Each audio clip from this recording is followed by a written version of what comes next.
mi nombre es Guillermo Gatti, soy montajista de cine, de televisión y de series.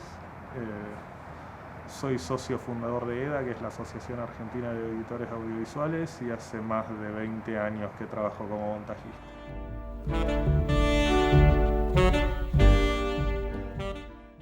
Yo estudié hace bastantes años ya producción audiovisual en TEA Imagen, que creo que ya no existe, que era una escuela de producción de TV, y ahí tenían islas lineales de un Super VHS, que era como copiar de un cassette a otro material metiendo efectos en el medio. Y me empezó a gustar eso, empecé a tocar eso, y mientras empezaban a aparecer acá las primeras islas más baratas. El Avid ya existía, pero empezó a aparecer el Premiere, el Media 100 y demás, y estaban ahí.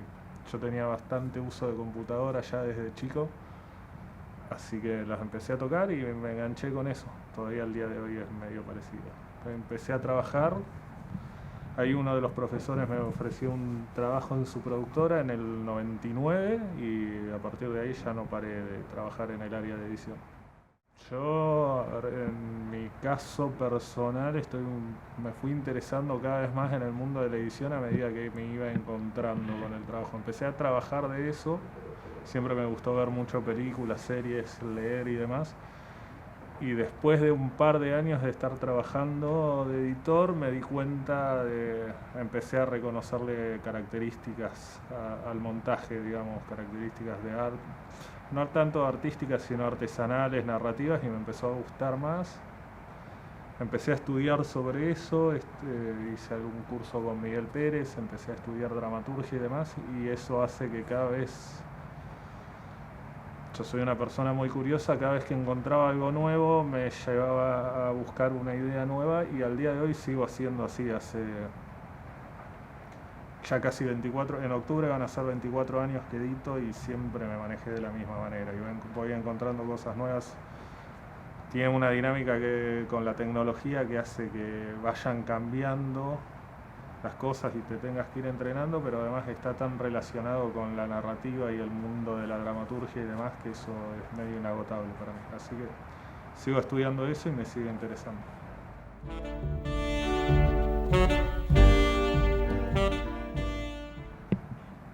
Yo empecé editando TV, yo me considero un editor de tele. Al día de hoy que hacemos series para Netflix exclusivamente en Underground, o sea, lo último de aire que hizo la productora fue en el 2019, que fue 100 años para enamorarnos. Y ya veníamos desde el 2015-16 haciendo contenido para Netflix. Ahora somos casi exclusivamente una productora de contenido para OTT.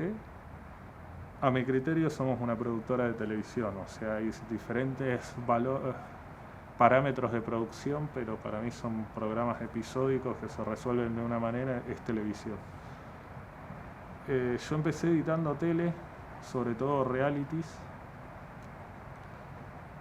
que ahora están volviendo muy fuerte, como que tiene que ver con la realidad del país, son más baratos de hacer. A nivel contenido son más caros técnicamente, pero es mucho más barato que hacer una ficción. En equipos grandes. Empecé acá a media cuadra, en la esquina hay un edificio enorme. Ahí editábamos Popstars en el 2001. Fue mi segundo o tercer trabajo. Y ahí entré en una rueda porque te empezás a especializar en algo. Yo desde el 2001 hasta el 2006, 2007 hice más de 10 realities. Popstars, ya no me acuerdo, Gran Hermano, en Telefe, uno de Nike en México y así. Te especializás en algo y eventualmente, en mi caso, lo que pasó es que no quería estar más especializado en eso. Entonces empecé a tratar de hacer ficción, que era lo que me interesaba a mí. Yo tuve la suerte, entré medio lateralmente, a mí me gusta mucho el cine de terror, que ahora está un poco más aceptado, lo veo, pero hace 20 años no tenía producción del Inca ni nada, cuando me empezó a gustar a mí.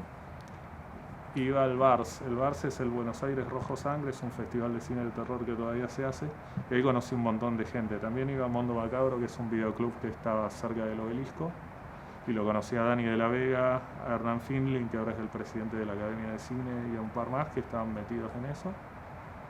Y mientras estaba haciendo realities empecé a hacer cortos y películas muy chicas casi por nada de plata.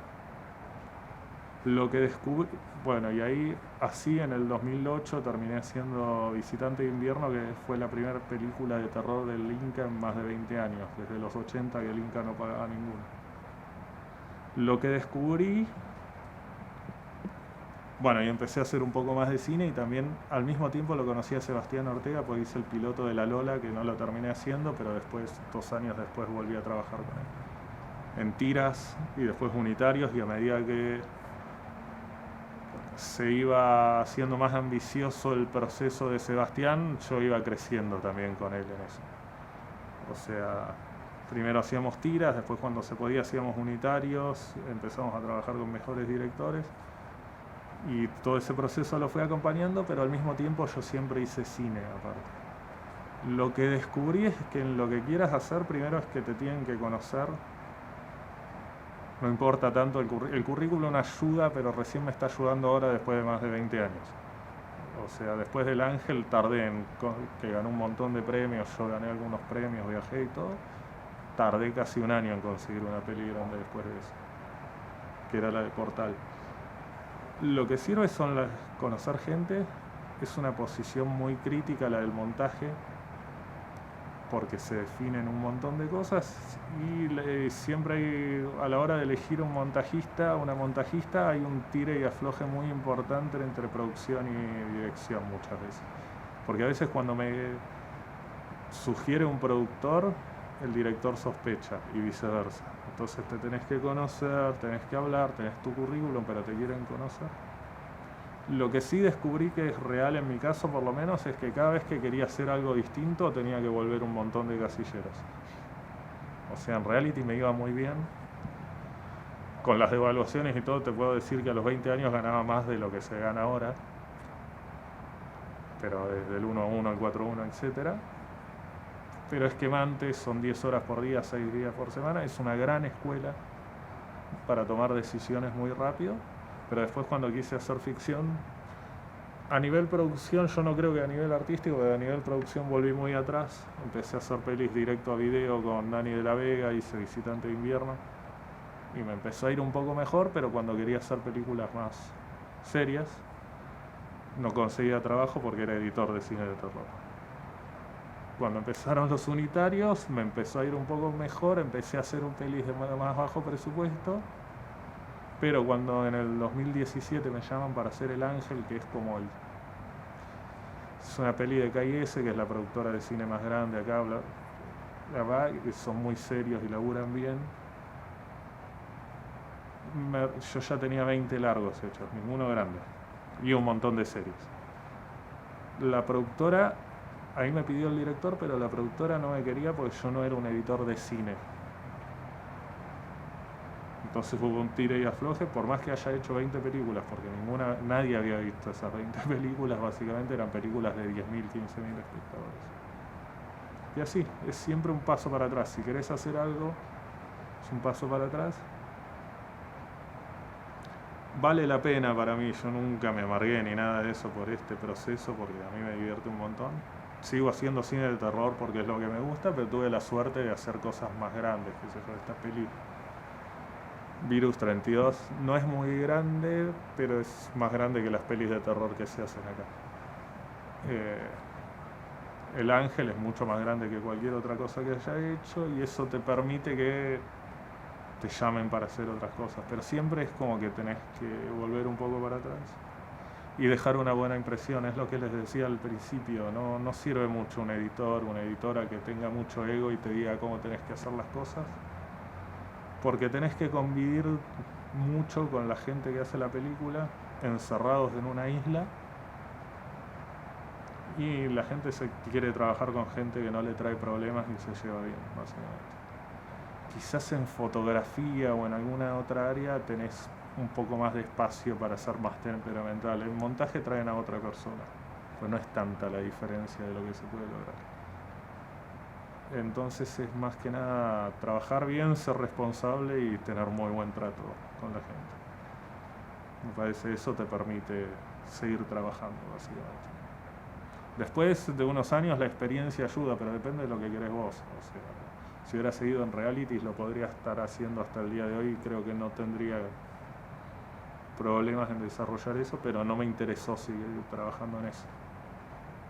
Es un poco eso. Y hacer mucho laburo por 2 mangos, porque es como se hace el cine acá. Me digo que no hay otra manera.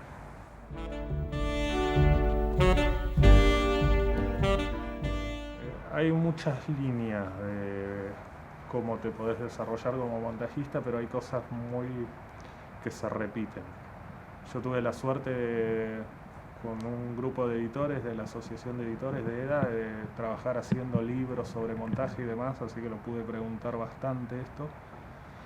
Más que nada las cosas que a mi criterio te ayudan a pasarla bien editando, no sé si te hacen bueno o malo, pero que te sirven. Primero es mucha curiosidad, una gran capacidad de concentración, porque no se parece en casi nada a ninguno de los otros rubros del audiovisual. Se parece un poco al sonido, pero el sonido es bastante más técnico en algunas cosas y se parece bastante más al guión, pero no tiene ninguna característica de las de rodaje. Si te gusta la vida de rodaje y muy, no sé cómo, con mucha sociabilidad, el montaje no cumple con eso, es bastante solitario. Pero bueno, no estás solo, estás con el material. Hay cosas, lo que tenemos, la máxima particularidad profesional, si querés, más que artística o artesanal, es que trabajamos para otra gente siempre. Los montajistas rara vez somos los que generamos los proyectos. Trabajamos para otra gente, puede ser directores, productores, casas de producción y demás. Entonces no es un rubro para egos muy desarrollados ni para tratar mal a la gente, porque la verdad es que si no tenés paciencia con los demás y no les ayudas a encontrar lo que están buscando, van a buscar a otra persona. No es como un guionista o un productor que puede desarrollar sus propios proyectos y después. O sea que siempre manteniendo una postura y una idea frente al material y al trabajo, y trabajando de lo que querés y no tratando de no entrar a donde crees que la vas a pasar mal o no te sirve, pero siempre te tenés que adaptar a otras personas, no queda otra.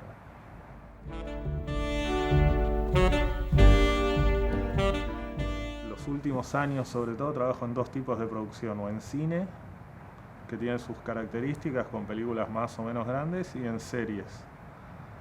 En series yo trabajo solo. En el 99% de los casos trabajo para un solo productor, que es Sebastián Ortega, y yo trabajo armando equipos de editores. O sea que ya conozco mucho la visión de Sebastián. Yo trabajo hace 16 años más o menos con él, y hacemos en edición lo que creemos que es como un corte de dirección, pero desde el montaje. O sea, los directores hacen su propuesta y, salvo algún caso muy autoral, muy particular, como Luis Ortega o Bruno Estañaro, que están encima, el resto de los productos, ya sean las viejas tiras, porque ahora casi no hay, como Graduados, 100 días para enamorarse y esas tiras, como alguna de las series más para Netflix que hicimos en los últimos años, se definen bastante en la edición.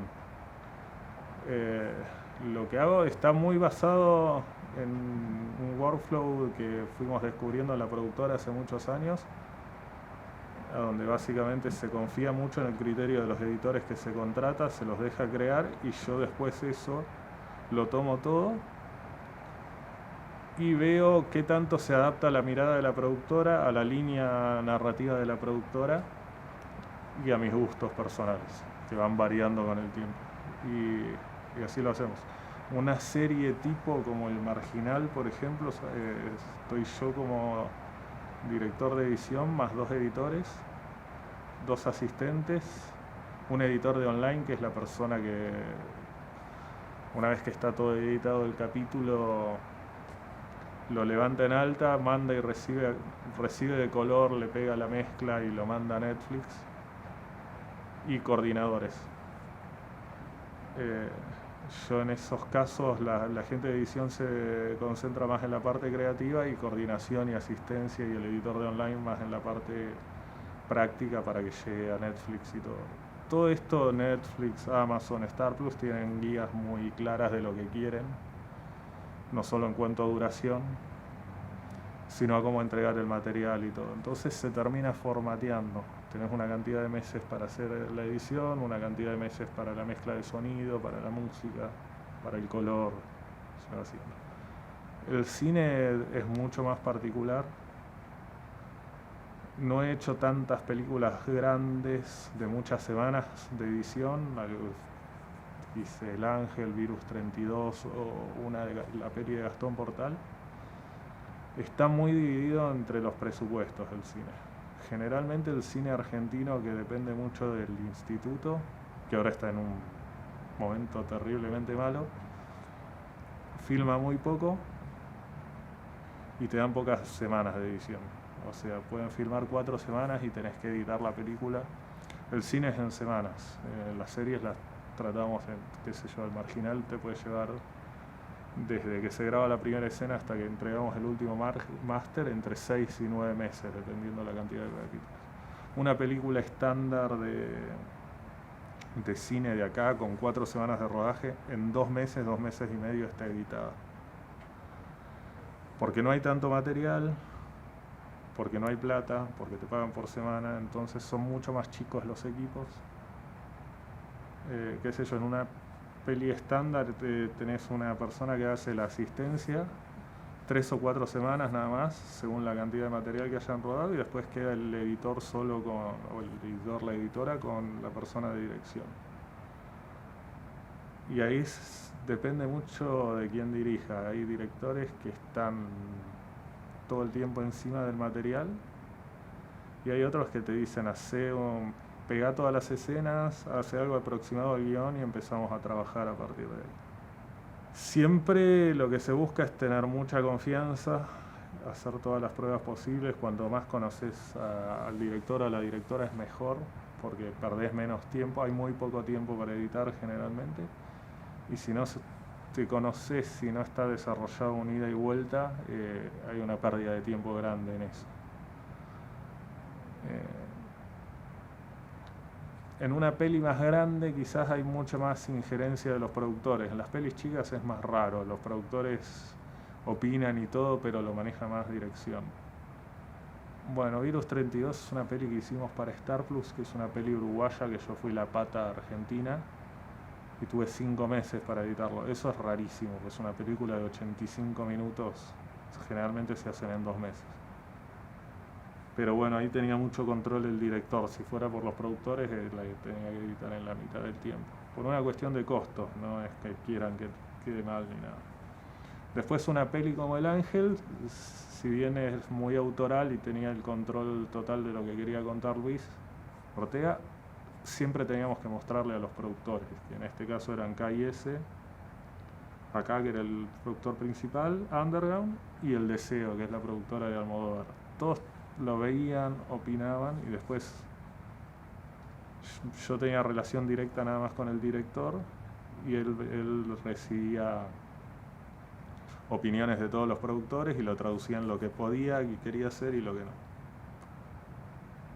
Ahí hay mucha más injerencia de otra gente. Tienen más recursos, pero el sistema es bastante parecido. Es el director y vos sentados ahí tratando de verla. Generalmente la ventaja que tienen las películas grandes más que nada es la cantidad de semanas de rodaje. Igual ahora una película grande, ahora en mitad del 2023, son 6-7 semanas, cuando hace 4 años era una película de 11-12 semanas de rodaje.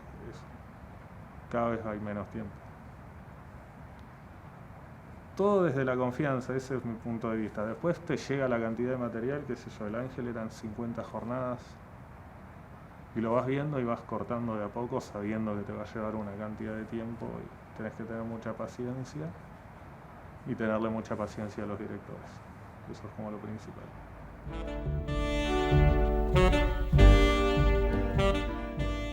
Lo que estoy viendo ahora con las asociaciones de editores, y es algo que yo intentaba hace muchos años y me costaba más porque no estaba todo tan armado, es buscar colegas de más experiencia que tengan ganas de compartir la experiencia con vos, que te cuenten cosas, acercarte a gente que te gusta lo que hace y preguntarle cómo entró o qué consejos tienen. Y bueno, y aprovechen la escuela porque es muy raro encontrarse con gente que tenga las mismas ambiciones, digamos. Yo al día de hoy, que no lo necesito quizás del todo, estoy haciendo cortometrajes con directores jóvenes porque es algo que me interesa a mí hacer, no me deja plata, pero necesito conocer a otra gente y me ayuda a mover. Entonces, un poco eso, y más cuando estás empezando, quizás no se puede ser tan selectivo con el material, por más que no te convenza algo, pero es una manera de tener más práctica o acercarte a otra gente, yo lo agarraría. Hay gente que no lo hace, yo nunca tuve tanto ese prurito. Si había algo que le podías sacar, aunque sea experiencia, porque si vos te considerás que sos la mejor persona para el laburo, pero no tenés experiencia, no te va a llamar nadie. Entonces, lo tenés que hacer. Yo soy muy de la práctica del montaje, a mí la teoría, yo leí los libros, todo, pero no es algo que me fascine. Entonces hay que trabajar mucho, básicamente es eso. En lo que consigas, como puedas, y tratar de expandir siempre tu red de gente. Y ahora pueden aprovechar más las redes sociales, las asociaciones, que hay un montón de recursos online que no existían antes, podcasts, sé que hay más gente trabajando, lo que puede hacer que sea más difícil. Ya no es tan esotérica la edición, que nadie entiende lo que es como hace 20 años, pero bueno. Seguimos siendo menos que los editores en las carreras audiovisuales que el resto. O sea, yo creo que cada 10 estudiantes de montaje hay 150 de guión y 300 de dirección, sin exagerar. Así que eso también es bueno, aprovechar eso y trabajar para todos los guionistas o directores que estén en tu escuela y que puedas trabajar.